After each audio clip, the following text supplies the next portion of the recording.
All right, let's jump right into this. We've got a really fascinating medical mystery on our hands today. It's about a 17-year-old named Jason who on the surface looks like a totally healthy kid. But for the past week, he's been hit with this sudden, really serious illness that has his doctors just scratching their heads. So we're going to be the detectives here and piece together all the clues. So think about this question for a second.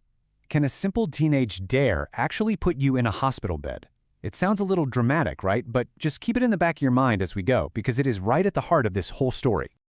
Okay, so here's what's going on with Jason. He's got this severe pain, specifically in the lower right part of his stomach. He has absolutely no appetite, he's tired all the time, and he's even started losing weight without trying. His mom said he just looked pale. Oh, and on top of all that, he's been constipated for 4 days. I mean, right away, those are some serious red flags. And this is where it gets really weird.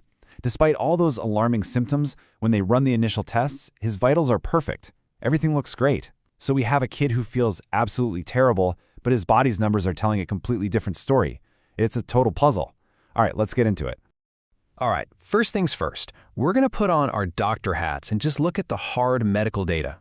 What do the numbers actually tell us about Jason's physical health? First up, his BMI. It's 23.5. I mean, that's perfectly healthy. Right in the sweet spot for his height and age. So yeah, he's lost a little weight recently, but this isn't some long-term issue. How about his blood pressure? An excellent 110/70. So it's not a blood pressure issue. Check that off the list. And his blood sugar is also normal, sitting there at 78. So we can rule out any kind of diabetic or metabolic problems. So what is going on here? He looks great on paper, but he feels absolutely awful. Why? So the doctors did an initial ultrasound of his stomach and found nothing. But Jason's pain was really specific to that lower right area, so they knew they needed to get a closer look inside his intestines. And that's where a colonoscopy comes in. It's basically a way to send a tiny camera in there to see exactly what's happening. And bingo, this is our first huge clue. The procedure reveals this large, sticky mass of stuff just stuck to the wall of his cecum. Now, the cecum is that little pouch where the small and large intestines connect. Medically, they call this thing a bezoar. It's just a clump of indigestible stuff that's trapped. It was causing a total blockage. So they flushed it out, but the big question was, what on earth was this stuff? To answer that, we've got to pivot. We need to look at what this kid is putting into his body. Because usually what goes in comes out. But in this case, it got stuck. Whoa, okay, look at this. This is just a massive, massive calorie gap. In the 24 hours before he went to the doctor, Jason ate less than 600 calories. An active teenager like him needs like 4 or 5 times that amount. No wonder he was exhausted and losing weight. But this doesn't explain the blockage itself.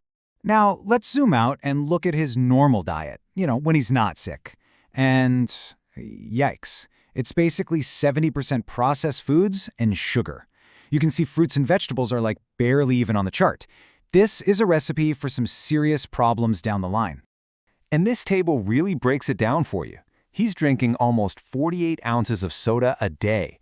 But here's the kicker. Look at what he's not eating. Almost no fiber from veggies, fruits, or whole grains. And fiber, it's like the cleanup crew for your digestive system. Without it, well, things can get stuck. Remember that. It's a huge clue. Okay, so we have the medical side and we have the diet, but there's one more piece to this puzzle we need to look at. Jason's lifestyle. What's he doing when he's not at his 40-hour-a-week job? And it turns out, Jason and his buddies live in a small town, so they get creative. And their idea of fun often involves these daring contests. I mean, you see it here. Eating contests, drinking contests, physical stunts. This is the missing link, right? This connects his social life directly to what's happening inside his body. Okay, it's time. We have all the evidence lined up. A weird, sticky blockage in his gut, a super low-fiber diet, and a history of doing some pretty risky eating dares. Let's put it all together and finally solve this case. So, the million-dollar question. What was that sticky, gooey mess that was blocking his intestine? What could possibly be so indigestible that it could create a blockage big enough to land a teenager in the hospital? The answer is probably not what you're thinking. You're not going to believe this. The culprit?